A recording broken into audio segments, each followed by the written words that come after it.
This sounds like such a happy chord progression, even though this is gonna be about oppression. I'll be singing about LGBTQ, marginalization, all the struggles and the discrimination. L stands for lettuce, G stands for guac, B stands for bacon, T stands for tomato, Q stands for Quasimodo. Wait a second, that's not right. L stands for lesbian, G stands for gay, B stands for bisexual, T stands for transgender, and Q stands for queer, which is an umbrella term for sexual and gender minorities who are not heterosexual or not cisgender, and cisgender meaning not just for someone whose gender corresponds with the birth sex, and queers in the group marker Christian and minority when detail about. Approximately 3.5% of Americans identify as LGBT, while 0.3% identify as the T. This seems like such a small number, and art imitates life as we can see on TV. In 2017, 6.4% of characters in primetime shows were part of the community. And from these characters, most of them were white, neglecting other LGBT minority stories. 125 films were released in 2016. The only ones that contained LGBTQ characters were 23. 10 of those films gave those characters less than 1 minute of time on the screen. They're often misrepresented if they're presented at all, frequently being stereotyped. In between 1976 to 2016, 10% of blue characters got a happy ending, while 31% of them died. Despite all of this, representation is still advancing, with the willingness to show more diversity to the audience. And seeing LGBT characters can help those who are struggling with their identity to reach acceptance. Shows in animation also try to show more diversity, like in The Legend of Korra, there's Korra and Asami. And in Steven Universe, a fusion between Steven and Connie, the love Pearl had for Rose, and the love between Sapphire and Ruby. But then there's the moral majority, the Coalition for Better Television, the American Family Association, who would boycott sponsorship programs that show the community in a positive light. It all started in the 1930s, when in films anything non-straight was portrayed as a crime, as if loving someone was so wrong, as if because of this you needed to do time. Like how you can be jailed for life in Barbados and Myanmar, in Guyana, Bangladesh, the Maldives, Pakistan, and Qatar. Like how you can be punished with death in Sudan, Nigeria, Somalia, Mauritania, Sierra Leone, Iran, Brunei, Yemen, Uganda, Tanzania, Saudi Arabia. As if love has a limit, as if there is a sickness in our minds, as if happiness and freedom is something we should sacrifice, as if a part of us is so hideous that it's something we should hide, as if the transgender community is not equipped to fight, as if we don't deserve the same rights, because marriage should be between a husband and a wife, because the Bible, because the Bible, because everyone in this whole world believes in the Bible, because marriage is for procreation. Because all straight couples have kids in this nation. Because kids need a mother and a father in their life. Because kids who are single parented never turn out alright. Because gay marriage could lead to marriage for those in a bestiality.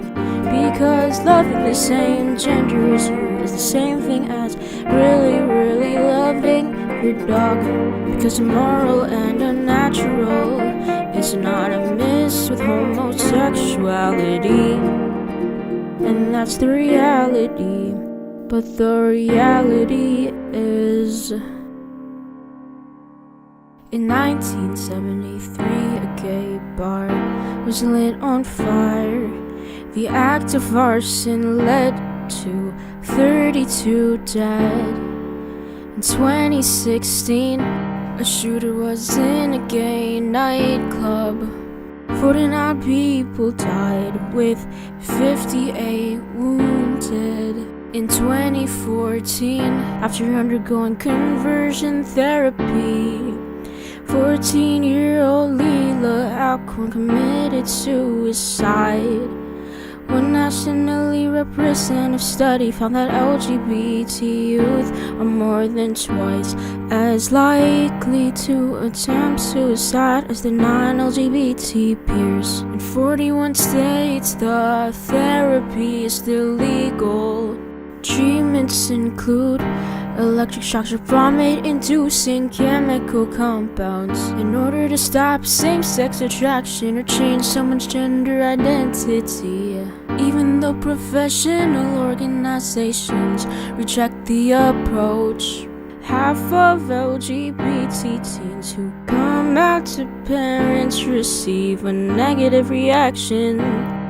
26% are kicked out of homes. LGBT children comprise 40% of all homeless youth. 30% from the parents experience physical abuse. 40% report physical bullying in school.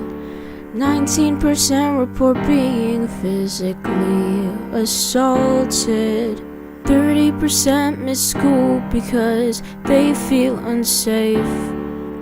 42% experience discrimination in their workplace. You got the numbers, the percentages. Next up is my experience when I started questioning. It might sound sad, but you two became my best friend. I watched a bunch of coming out videos or anything that had the word gay in it. So now today I'm glad that there's more things for the baby gays. But when I was a baby gay, when I came out to my mother, I couldn't even say the word. I was shaking, hesitating. I like someone, but it's not a guy, so she could assume that it was a girl. Needless to say, I cried. Ginawa ng Diyos yung lalaki at babae. Nasa Bible yan, she said in Tagalog, she said, God made man and woman, it's in the Bible. Back then I dug myself into the Westboro Baptist Church. I threw myself into the Bible, placed a post-it note for every verse. I prayed to God that everything would go away, but surprise, that didn't work. I'm still hella gay. Speaking of surprises, on June 26, 2015, same-sex marriage was legalized in the United States. I cried, but this time tears of happiness. And I'm happy to say that I lived to see that day. And here I still am, here we all are. There's still a bunch of things that need to be changed. That doesn't include anyone's gender identity. That doesn't include someone's sexuality. Even though I wanted mine to change when I was a kid. Now I'm an adult and I've grown to accept all the things that I once hid. Now back to percentages. 23% believe that things won't get better, but I'm part of the 77% who believe that things will. There's so much more space to grow. We're not in static, we can still move. There's so much more to see. There's so much more to do.